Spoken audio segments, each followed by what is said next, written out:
you wanted the best, you've got the best podcast, the hottest podcast in the world. The Chris Voss Show, the preeminent podcast with guests so smart you may experience serious brain bleed. The CEOs, authors, thought leaders, visionaries, and motivators. Get ready. Strap yourself in. Keep your hands, arms, and legs inside the vehicle at all times, because you're about to go on a monster education roller coaster with your brain. Now, here's your host, Chris Voss. Hi, folks. This is Voss here from thechrisvossshow.com.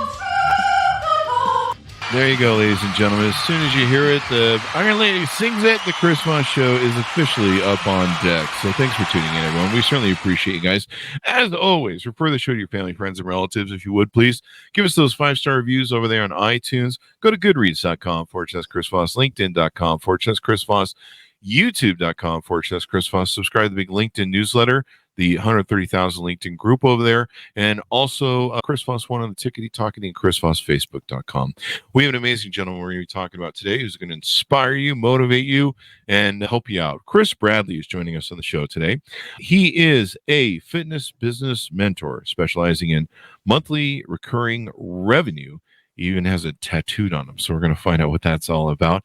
He's going to be joining us today to talk about what he does and how he does it and all that good stuff. Welcome to the show, Chris. How are you?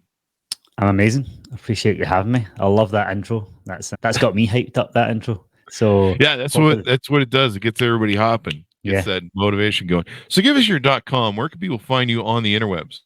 Yeah, theupgradedcoach.co.uk. You can find me there if you want to get a bit more in depth after today's talk. Hopefully, I inspire some people to listen and take action, and then you can check out more information there, which will continue to help you take action and get inspired. Hopefully, there you go. So, give us a 30,000 overview of what you do and how you do it. So, I run a company called The Upgraded Coach. We specialize in monthly recurring revenue for personal trainers, online coaches, gym owners, specifically. And yeah, we help them stack monthly recurring revenue, which is an area that gets overlooked in this industry. You know, we're in an industry now where sales seems to be the priority for a lot of people. And whilst sales is important, I think monthly recurring revenue is the thing that gives you that stability, gives you that predictability in business to make bigger moves. So we've kind of doubled down on that, specialized on that, and that's what's allowing us to continue to grow our business. We, practice what we preach. We put all of our emphasis on monthly recurring revenue, and we teach our coaches, personal trainers, to do the exact same. There you go. That monthly recurring revenue really makes a difference in a business model, especially for people who are coaches, because, the payments just keep coming out of the month, and, you can sell a package, but, keeping the customer long term is really important. I mean, we've had customers that we've had for 10 plus years because of reoccurring business revenue and relationships and stuff.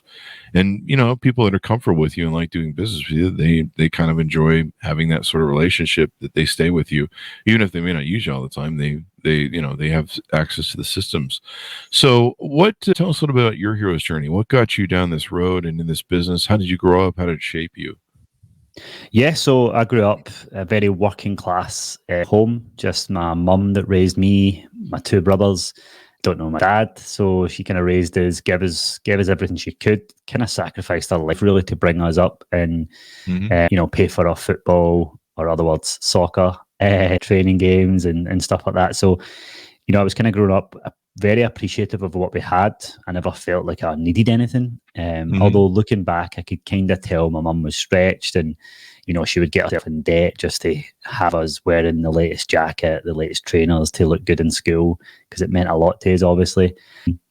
And then just growing up, I had a whole mixture of jobs. It was one of those ones I left school with not much really. I just wanted to play football in school. I just wanted to hang out with mates. Obviously, with my mum being solo and trying to do a million and one things, she never really pushed us to stick at school. So I left school kind of unsure what to do. And one of the common things back then was, just get an apprenticeship, just become a joiner or a plumber or, a mechanic or whatever. But it never excited me. So I just wanted to get a job and get paid money, so that, at that age, I just wanted money to be able to go out with my mates and things like that. So I got a job when I was 16 in a supermarket. And then, like many jobs for a lot of people, you blink and it's 5 years later and you're still in the same job. You're like, whoa, how did that happen? So it was 5 years later, and I was like, right, I really need to actually get a grip here. What's next? And I actually tried to do my personal trainer qualification with a mate at the time. And at the time, it was £3,000, so it was very expensive. It was a 6-week course. Yeah, exactly. And I never had that. What you could do is pay it up monthly. So I thought, okay, I'll do that, pay it monthly. But we needed a guarantor for the payment, so someone to guarantee you're going to pay it back. It happened to be my mate who I was doing the course with, who was, one of those mates that tells a lot of porkies and a very unreliable mate. So he actually never came to the course. Oh, wow. Yeah, exactly. And I was 2 weeks in, loving it. This new career. I was learning how to be a personal trainer. And they just kept messaging saying, look, we need a guarantor for your payments. And I never had anyone in my family that could guarantee that amount of money. So I had to go back with my tail between my legs back to the supermarket, having taken 3 weeks off on holiday and 3 weeks unpaid leave, telling everybody in the supermarket, I'm going to make it. I'll not see you guys again, that type of thing. Really? Not in a bad way. Not in a bad way, but it was just kind of like, Chris had dreams. Yeah, he had dreams. Like, Chris is doing this thing. Well done. You deserve it. You're young, and kind of thing. And then back with my tail between my legs, like couldn't continue with the course. So that probably looking back, it probably dented my confidence a lot, because I then spent a number of years continuing to work in there. I've always been quite driven. So for me, I was just like, right, okay, this is the best I'm going to get here. So let's go to become a manager in here. Let's take over this place. And as I got promoted in that job, it was kind of like I realized that the face had to fit a lot. There's a lot of inner politics. Plus the fact I was just like, is this really where I want to go with this? And believe it or not, the thing that made me go, I need to change, was just being a young guy who used to go out to nightclubs to speak to girls. And the idea of telling them that I worked in a supermarket, we used to make things up. Me and my mates would be like, yeah, you be a fireman this time, you be a policeman this time, just to try and I said, I can't keep working in a supermarket. It's not cool, which sounds crazy. So you'd have to lie to girls. Yeah. And make up some fibbing to girls. Yeah. Because it was about status, wasn't it, back then? It was about status. It's like, it still is. Yeah, it still is. It's like, do you drive a car? Where do you work? That's the first thing girls would ask you, is like, what do you work as? Women want a guy who's going somewhere, Yeah, and that was a driving force, I think, looking back. Obviously unhappiness and stuff, and then I know it's crazy. Yeah, well, it's just funny. I mean, the things a man will do for a woman, and what we do in life with our work and what we buy, and we do everything to kind of impress chicks. Yeah, and whether you admit it or not, like, you're just getting an ego and you're not admitting it. Yeah, there you go. What got you into fitness? What got me into fitness was, I always loved playing football. I was always kind of fit. There's a couple of guys that when you get a ball at your feet, or for your hands for basketball, whatever, when you just take to a sport. There's some people in school and stuff that just take the sport. I just took to a sport very easily. I was always kind of one of the higher in the groups, and it came to any sport we played in school. And then that carried over. I first tried the gym. I went to it and I thought, I like this. And I was kind of strong, a bit stronger than average.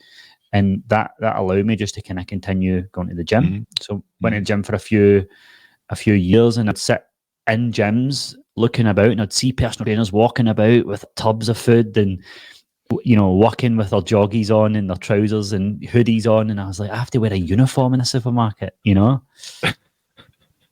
So that's them. And then I was like, I want to be a personal trainer. I think that's the thing for me. And I looked it up and I realized that the barrier of entry is really low, let's be honest. But then the difficult part is when you actually need to start a business and run it.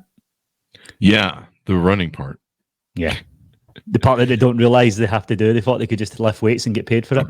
Yeah, exactly. It's a business, not just, lifting weights and helping people make it feel good. Yeah. So now you have a book called Fitness Business Mastery, the book every fitness coach needs to read as soon as they can qualify, February 28th, 2023. Tell us about this book and what's inside of it. The book is really a compilation of about 8 or 9 years of what I've learned. And it's the book that I wish I had as soon as I qualified, because when you qualify, there is not a single unit or module on business when you qualify as a personal trainer. Mm-hmm. So you go in there, they teach you a bunch of stuff about, the skeletal system, nutritional pyramid, stuff that you're never going to use in the real world. So when you qualify, you're ill prepared for what's to come. You love training. You love people saying, "Oh, you should train me. You look great. You're doing things really well. You know your stuff." So then you get qualified and you step out of the big bad world and you're like, "I don't actually know what to do." A client says, "Hey, can you train me?" And you go, "Yeah, sure." And they show up on the day and you're like, "What do I do? How do I send them things? How do I screen them? How do I, what do I do with these people?" Yeah. So really, there's a big 90% of coaches won't be coaching after 3 months. 3 years. Oh, really? 90% won't be coaching after 3 years. It's just such a hard job to get into. And what's funny is the job's changed my life, but I wouldn't recommend it to a lot of people. It's crazy to say that. So for me, it was about, okay, what book did I need as soon as I walked out that door and qualified?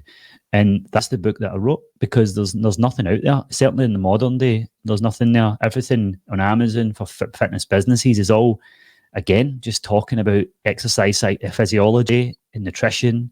It's nothing about running a business. So that's why I wrote it. There you go. So people can read your book if they want, and they can get kind of familiar. The business end of it, it's kind of funny. There's so many people think getting in business or certain aspects are easy, and I think maybe people get into different things because they think it's a low bar. So we see a high failure rate, like in podcasts. 80% of podcasts fail by episode 7. The 20% that survive, the 80% of that 20% will fail by episode 20. And so, I meet so many people like, "I'm going to do a podcast like you." And I'm like, "What do you so what's your pitch?" And they'll tell me, and I'll be like, "You have an episode for an hour, maybe. Yeah. You don't have a podcast, you have an episode."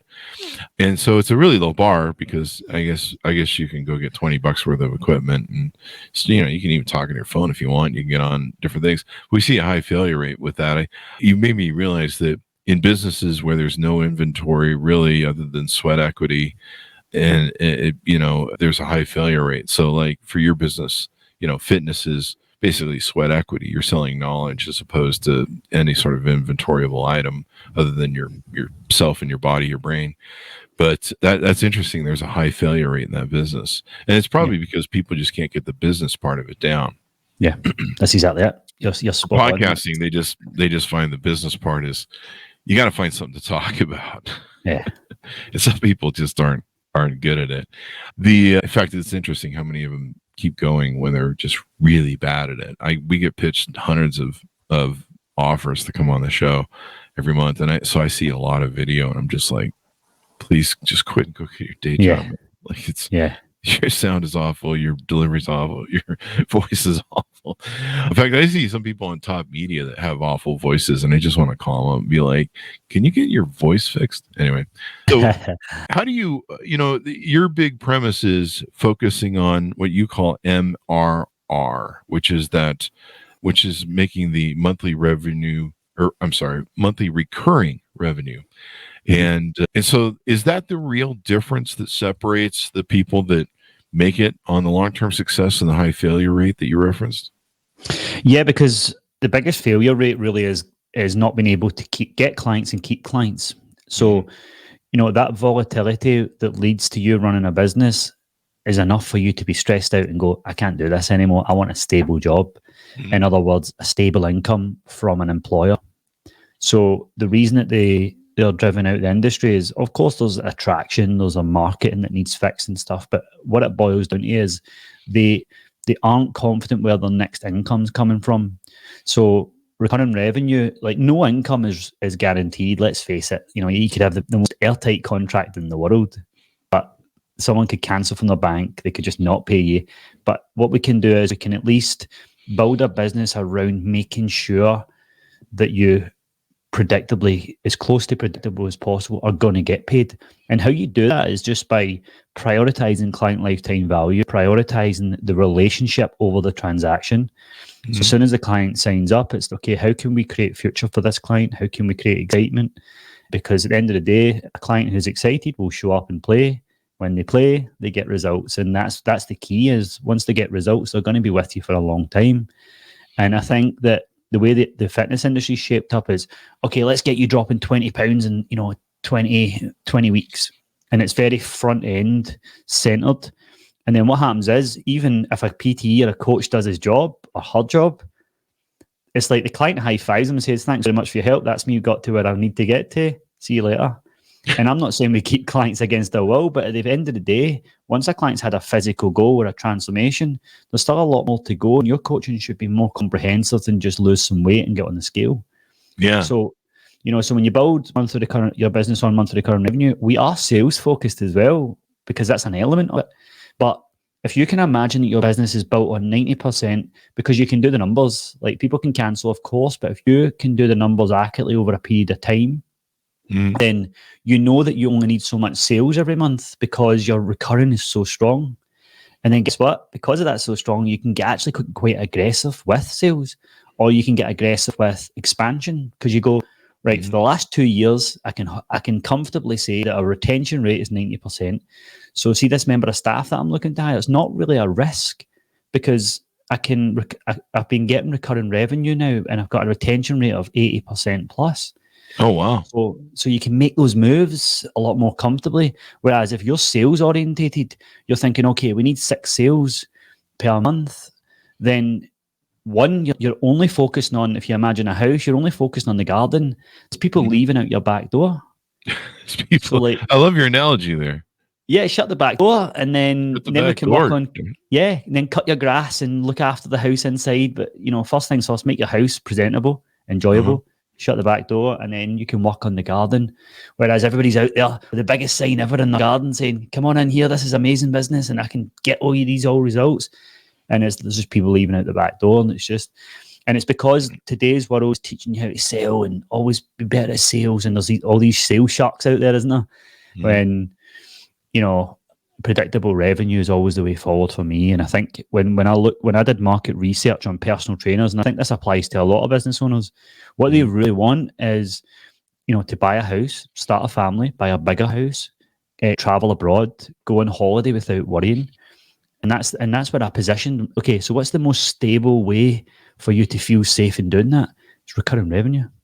Yeah. There you go. Recurring revenue is so important. I mean, some of our favorite, we had a courier company early on. And so we, every month we'd have to, bill them and do deliveries and stuff. And that was like really our thing. And then it was a great business for 13 years. It just ran itself almost. I mean, we had to do the work, but the billing and the clients just stay with you. And because we provided such a great service, few of our competitors even kind of understood the innovative sort of nature we had, and they could compete. And then we owned a mortgage company. And the thing that used to just make me mental about the mortgage company was, you do business with the client, they love you, you have great experience, you make some friends, but you don't hear from them 2 or 3 years, because unless they're an investor, they're not going to be refinancing or buying a new home anytime soon. So about every 2 or 3, 5 years you might hear from them. And so I used to hate it, because you lose track of them. Then later you might hear they went to another company if they didn't come back to you, and they just forgot about you. Yeah. And so I'm like, God, I really love our courier business, because it's just that monthly over revenue. You can count on it. The customer's there every month. We're servicing them every day. It makes all the difference in the world. Where this other business, it's like a one-off, and I hated it, because I like building relationships with customers. I like having customers and making them happy long term. And so, with certain businesses, the car business is the same way. You sell a car to somebody, you have a better chance probably of getting some return business from it sooner than a mortgage. But even then, it's still kind of a, see you in a year or two. And it's hard. You try and follow up with them. You try and catch them at that moment that they're going to buy again. You try and get them back, and it can be challenging, especially in today's world where they have so much media hitting them from so many different sides. And one thing I see on your website is you call these folks upgraded coaches, how to become an upgraded coach. And I see in the video that we have, you have the upgraded coach in LEDs there behind you. Tell us what that means specifically.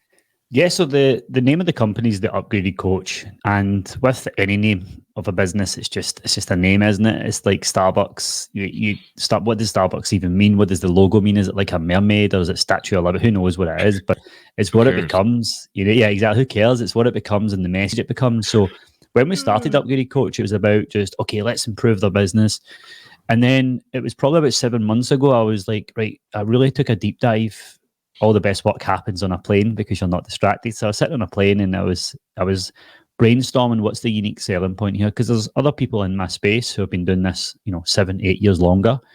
So it was really about how can I stand out? How can we build something that people actually want and truly want? And that's where I did the brainstorming when it came to stable, money. I get versus the contrast of let's scale your business. It's like most people don't want to do that until they're at a certain point. The word scale doesn't even associate with them, especially if you don't have a business model, you can't get off the ground. Exactly. No point is to scale. You got to get the widget down first. Yeah, and I used to just jump on the rest of the bandwagon of let's say scale and fast track, and it's no, let's set about the foundations first. And so we kind of come up with monthly recurring revenue, and what we wanted to be honest, is a category king. So we want to be at the category king when it comes to people in the health and fitness space. So we help personal trainers, online coaches, and gym owners, but we want to kind of, once we've earned the right to become kings in that category, is to start look at, other kind of health club owners and other, maybe physiotherapists, maybe massage therapists and things like that, to broaden the niche a little bit. So, and then it's the Upgraded Coach, and then that's when we became kings of MRR. So our big thing is, you come to us if you want to build your monthly recurring revenue. And I go back to your point there about your example with other businesses. Like, it still baffles me when I see other businesses and they don't have a recurring element. I'll give you a perfect example. The most easiest, lowest hanging fruit is the barber. Like, why is the barber not got some sort of, recurring revenue with every customer? I know they get busy, but they're busy fools a lot of the time, aren't they? Yeah. It's interesting to me. Like, half the time they don't have business cards.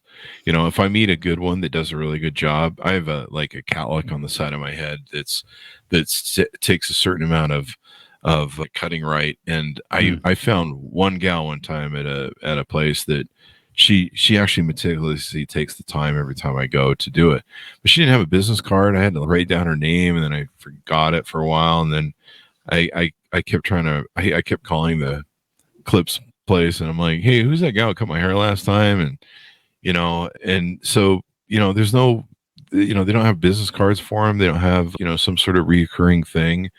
They just have a tickle file that says, hey, you saw Barbara on the 2nd this month. It's been a month. Do you need a haircut? Hey, there's no follow-up at all for reoccurring. You make a great point. Yeah. I mean, and think about the upsells and stuff like that as well. When you've built those relationships, like, it just takes up, how, especially guys, we're very pernickety when it comes to our hair. Like you said, you've got a certain bit of your hair. There's nothing worse when you could get a haircut for 3 years off this person, and if you get a bad haircut before a big event, you're off to the next place. Oh yeah. Whereas if you've built a relationship up and you can speak to that person openly, by the way, you messed my hair up, and you go, look, really sorry, next one's on me. Yeah. The funny thing is too, is I really want to have a good job done. And I don't know what it is with these haircut people. I need to write a book, or I don't know, have a course on something that says, stop asking me what clips you should use. So I don't know if you get this in the UK, but over here in America, when we go in, they kind of keep like the clippers we use, or the length they cut, or something like that. The number 5 or whatever that is some sort of clipper size, for cutting hair. And I don't know what it is. Every time I go in to get my hair cut, I'm like, hey, I just want to trim down. And they're like, do you want a number 5?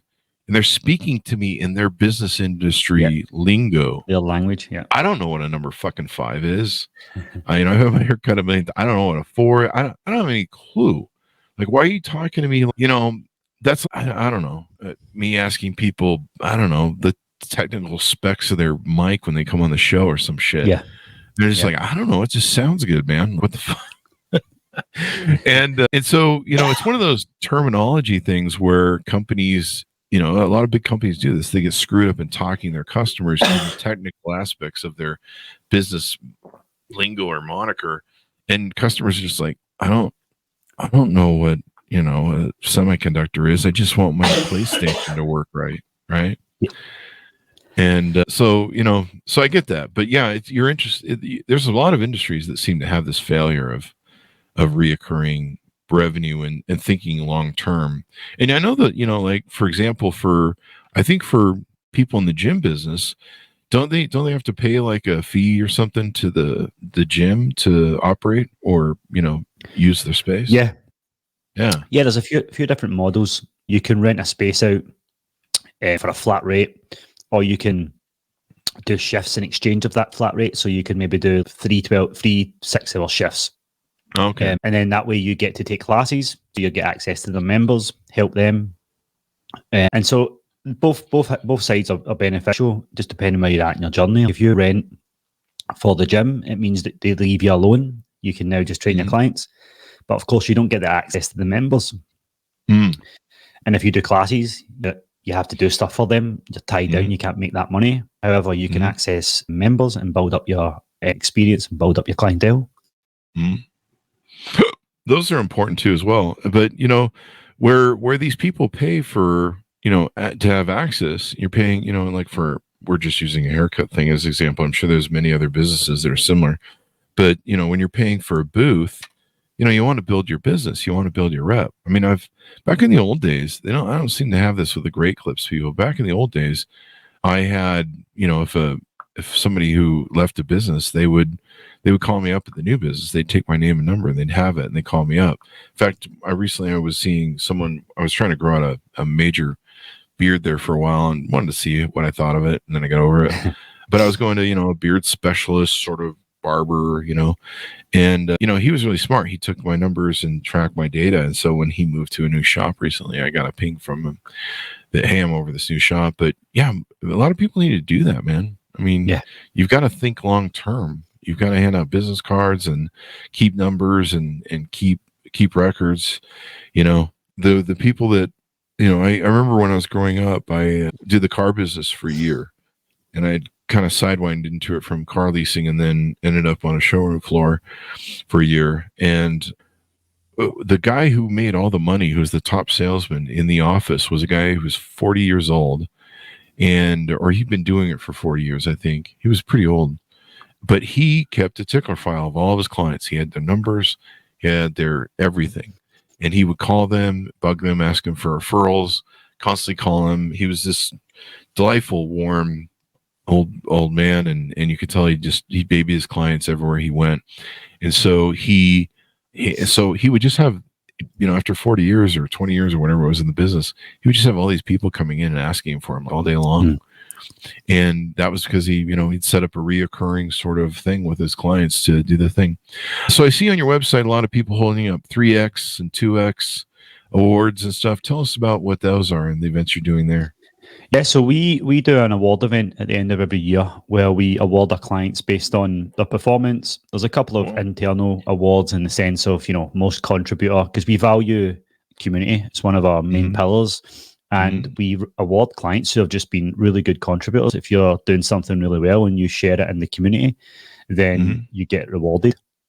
And the main thing we do with our offer is that we guarantee to double 2x our coaches' monthly recurring revenue from when they join. Wow. So that's our kind of North Star to make sure we're accountable to them, to hold them to that. Not everybody's just in it to make more money, but it's certainly a metric. We're a business coaching program to do that.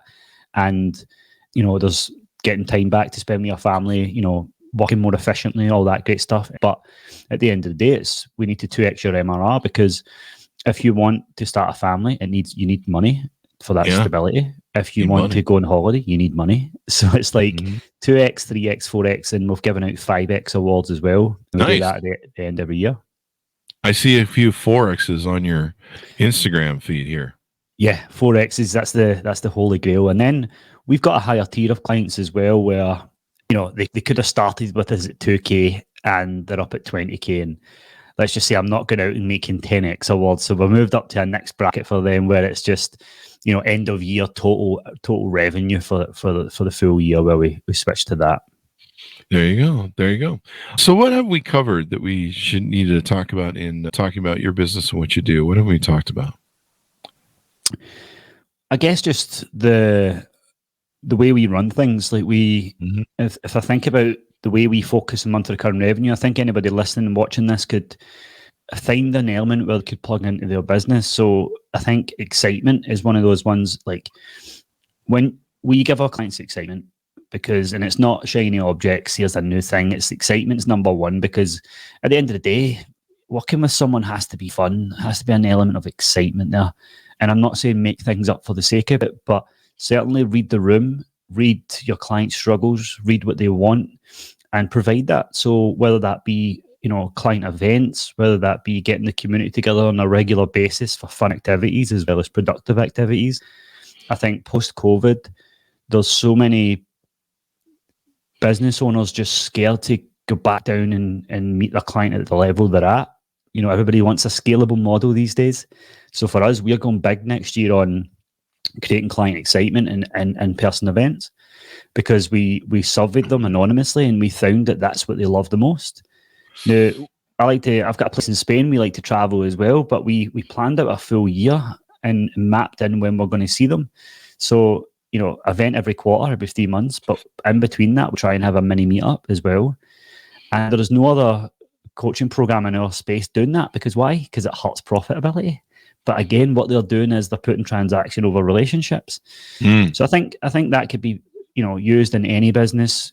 Obviously, you've got your sales, your profitability, retention should be a big focus. But I would say excitement and ascension has been a game changer for us as well. We've got clients who, first of all, they buy the book. They, just in the industry, they get the book. Chris, I'm finished the book. What do I do next? Well, I think you're our entry level program where you get accountability and support to implement strategies from the book. I think you should come in here. Then once you get to 10 clients or £3,000 a month, I think you should come up to our main flagship program. And it's that customer transformational journey that comes, and we talk about it making more money from a client and lifetime value. You ascend them through your tiers in your program. Mm-hmm. There you go. So it sounds like quite the onboarding process that you have, where you put people through it. Give people the final pitch out as we go out to onboard with you, how they can reach out, how they can get aware of your services and stuff. Yeah, so the upgradedcoach.co.uk to find what we're running. We've got a massive event in January the 12th. We're looking at 200. Yeah, January the 12th. We're looking at getting 200 coaches in the one room to just get plans for 2024. One of our biggest missions this next year is to stop personal trainers and online coaches becoming NPCs, not like non-player characters. Okay. I think next year with AI and stuff like that, it's the year of authenticity and just actually being a human being again, and not just saying a lot of drivel and a lot of made up stuff that you've heard. Just actually being yourself, man, and leaning into that, because while you might not have the strategy, you might not have the business know-how, if you show up and be yourself and it works, that's a scalable model, is being yourself, because you just put more of you out there. So yeah, upgradedcoach.co.uk. You can find me on Instagram, the Coach's Mentor. And yeah, it's been a pleasure, mate. There you go. Give me that a little bit slower if you could, because you broke a little bit in the middle of it. And give me that. Yep, it's the upgradedcoach.co.uk. Okay. And the upgradedcoach.co.uk, correct? That's the one. And then Instagram is the Coach's Mentor. There you go. And there's a lot of testimonials on your site too, I see here. Yes. So there you go. People can check that out. Reach out to you and see if you're fit. So thank you very much for coming on the show. It's been really fun, exciting to talk to you, and interesting stuff. And hopefully we give some people some motivation to get on the right track. Love it, man. Yeah, just go and look at your business and see where you can make it recurring. There you go. Thank you very much, Chris. And thank you. And thanks, Ernest, for tuning in. Go to goodreads.com/Chris Voss, LinkedIn.com/Chris Voss, Chris Voss 1 on the Tickety Talkety, and Chris Voss Facebook.com. Thanks for tuning in. Be good to each other. Stay safe, and we'll see you guys next time.